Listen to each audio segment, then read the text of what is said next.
Alléluia. À partir du verset 12, je vais demander à Sœur Aimée de nous lire du verset 12 jusqu'au verset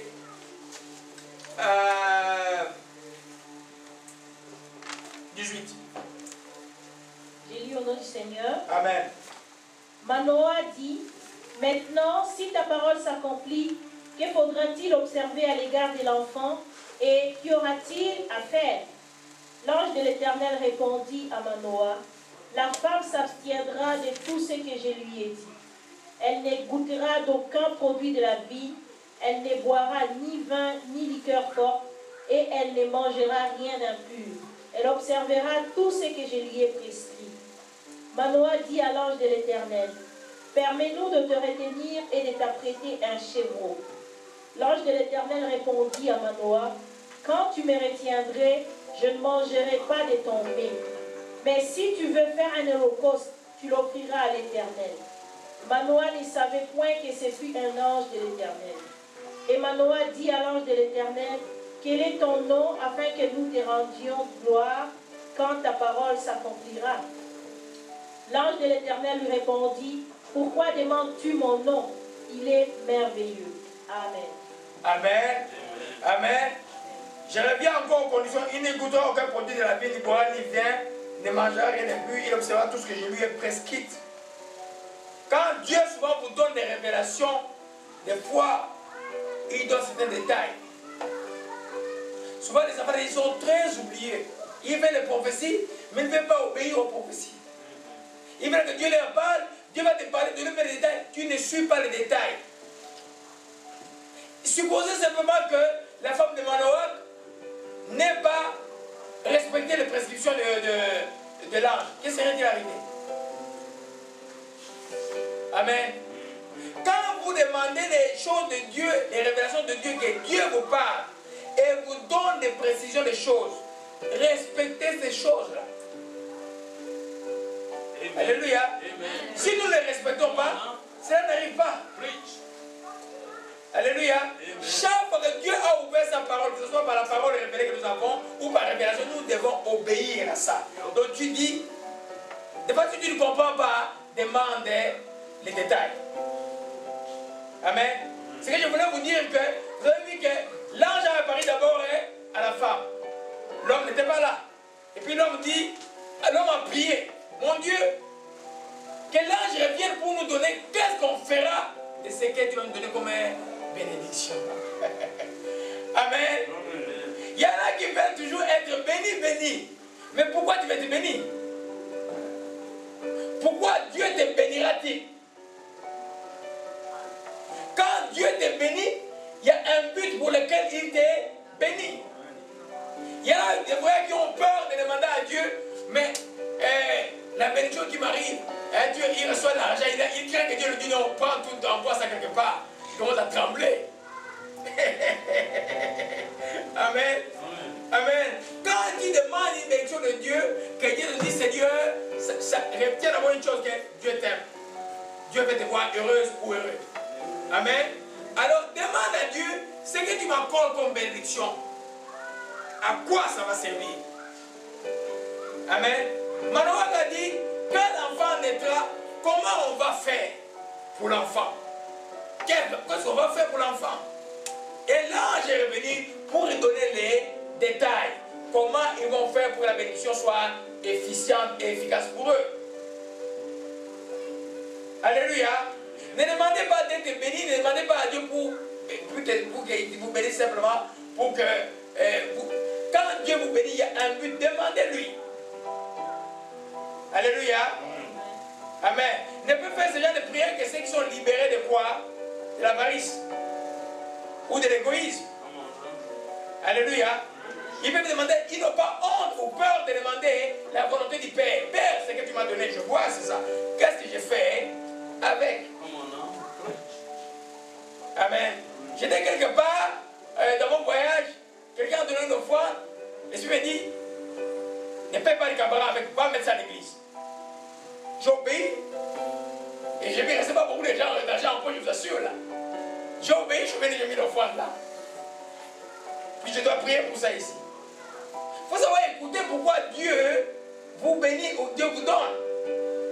C'est extrêmement important. Alléluia. Amen. Dieu généralement vous bénit pour que vous soyez une bénédiction pour les autres. Amen.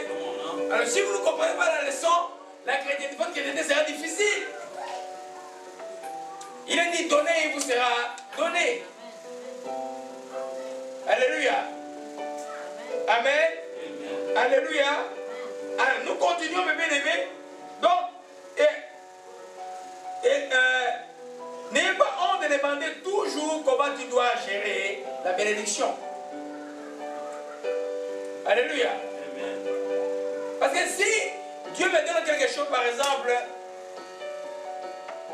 pour un frère, mais c'est passé par moi, et que moi, regardez la précarité, j'ai dit, hey, je vais faire attendre les frères, j'ai un problème. Amen. Quelqu'un m'a écrit hier, m'a presque, c'est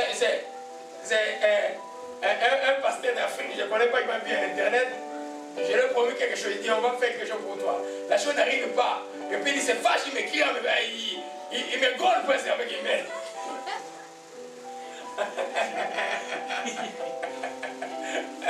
Alors, je lui ai écrit une lettre très très gentille. J'ai dit, je n'ai pas oublié. Je vais demander une collecte à mon église pour toi. Donc on va faire une collecte pour lui. J'ai dit pas de non. Amen. Même après, la précarité peut vous amener à avoir des attitudes qui sont pas non. Amen. Il m'a presque grondé. Il m'a même pas salué.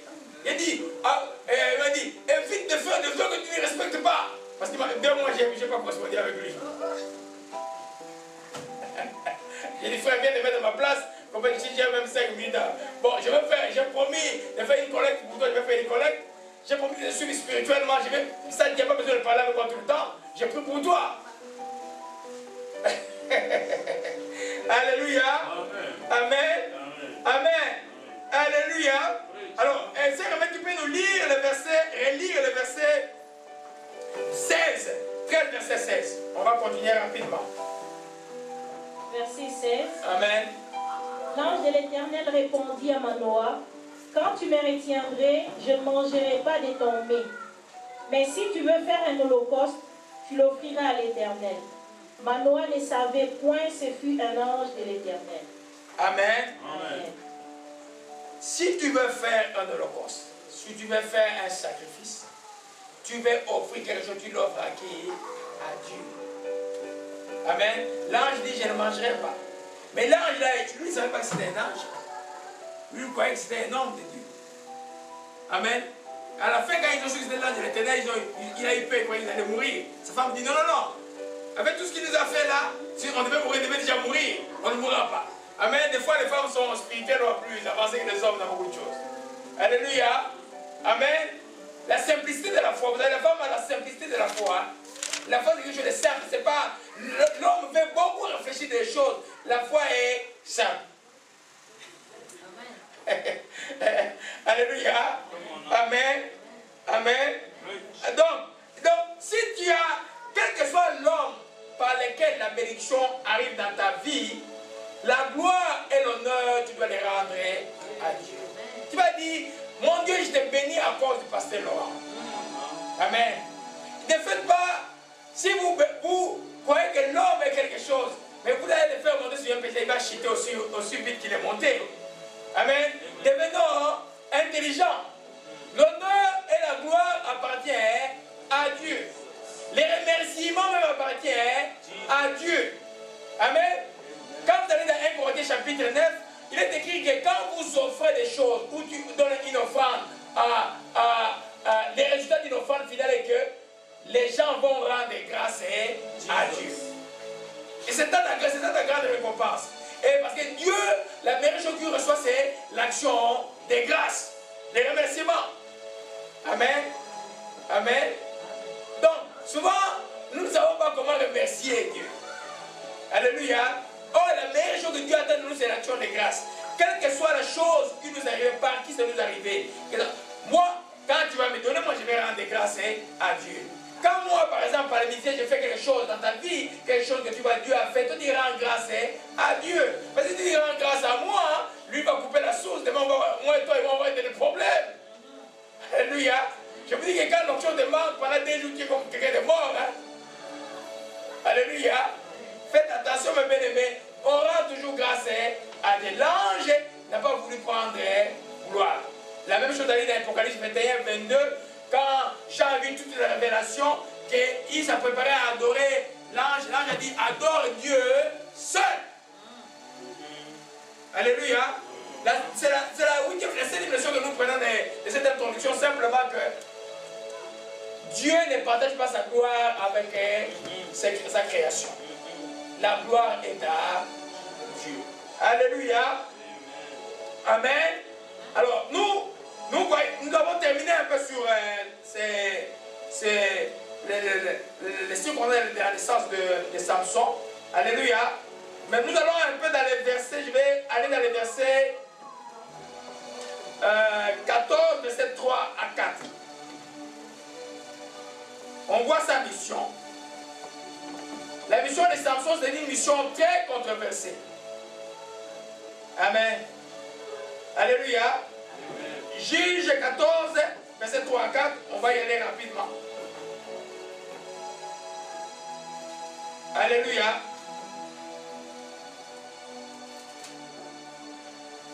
Amen. Amen. Quelqu'un peut nous aider à lire, Papa Nari? Juge 14, verset 3 à 4. Juge 14, 3 à 4. Son père et sa mère lui dirent, n'y a-t-il point de femme parmi les filles de tes frères et dans tout notre peuple chez les Philistins qui sont incirconcis?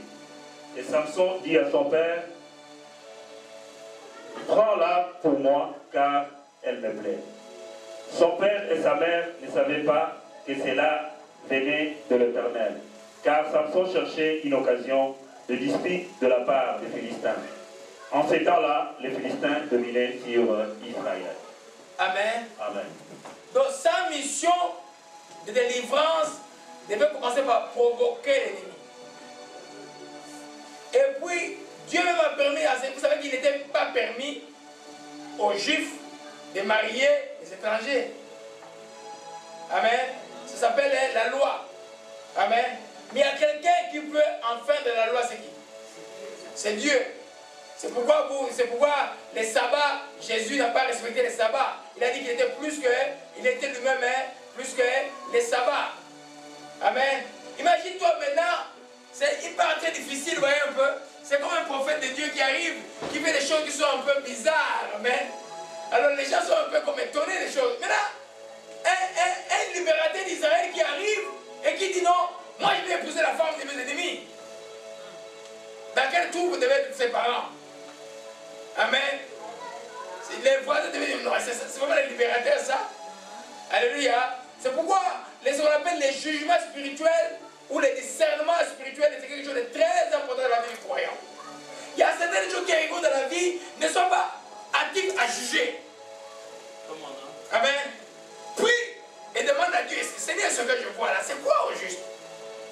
Amen. Imagine-toi, on était dans les temps, qu'on soit dans les temps de Samson, et que Samson fasse cela. Nous tous sont allés le fuir. Pourquoi il a fait cela? Dieu a cette manière de faire quand il a appelé quelqu'un. Il les fait toujours rejeter par